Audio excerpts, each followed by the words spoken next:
South Dakota leaders, including Congressman Dusty Johnson, meeting today in Sioux Falls to talk about the growing issue with fentanyl and what legislation they can expect to come from Washington as a way to address it. Grant Green has some of the takeaways of the discussion. It is our top story here at 6. Grant, good evening. Good evening, Brian and Andrea. Well, yeah, this was a very big and open discussion amongst public safety officials, tribal leaders, families affected by fentanyl, and of course, Dusty himself, hoping to gain some ground on a constantly moving target. Representative Dusty Johnson says bringing people to the table is needed more than ever in this country.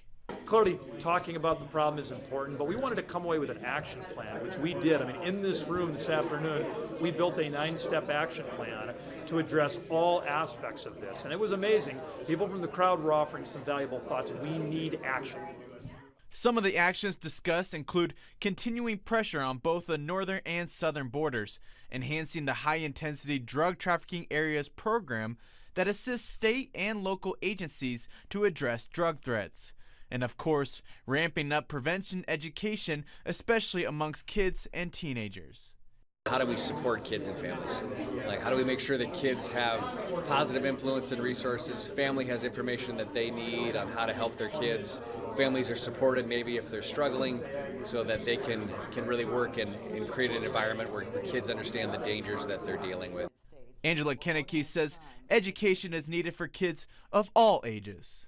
There were preschoolers in California last week who got fentanyl gummies and had to be treated for them at a daycare. So this is everywhere. It's affecting everybody. Over 250,000 Americans have died from fentanyl overdoses since 2018. Johnson hoped today's meeting was one step in a long fight to end the epidemic.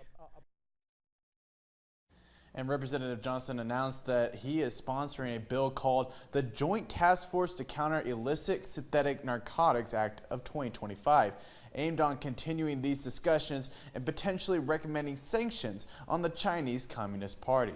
Brian. All right, Grant, thank you.